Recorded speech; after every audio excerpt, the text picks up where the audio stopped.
Bonjour à tous, dans cette vidéo nous allons parler du chapitre sur les fonctions linéaires. Première partie, vocabulaire.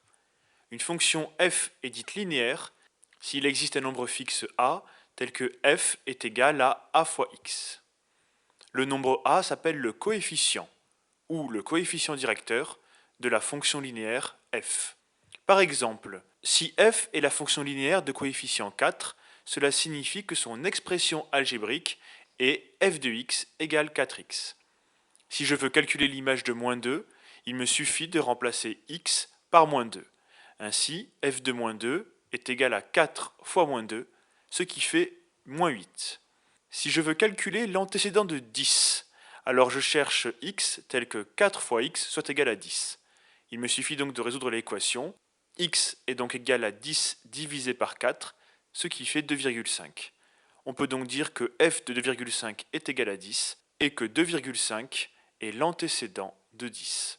Dire qu'une fonction est linéaire revient à dire que les images sont proportionnelles aux antécédents.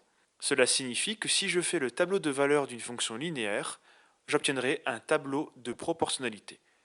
Par exemple, le tableau de la fonction f, vu précédemment, est un tableau de proportionnalité qui a pour coefficient 4. Imaginons que l'on ait une fonction g linéaire telle que g de 5 est égal à moins 15 et que l'on souhaite déterminer son expression algébrique.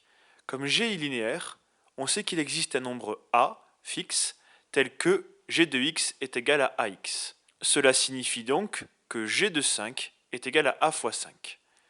Comme g de 5 est égal à moins 15, on peut en déduire que a fois 5 est égal à moins 15, et si on résout l'équation, a est égal à moins 15 divisé par 5, ce qui donne moins 3. Cela signifie que l'expression algébrique de g est moins 3x. La partie grand 1 est maintenant terminée. Pensez à bien écrire dans votre cours, et n'hésitez pas à venir me poser des questions sur Pronote. Au revoir, à très bientôt.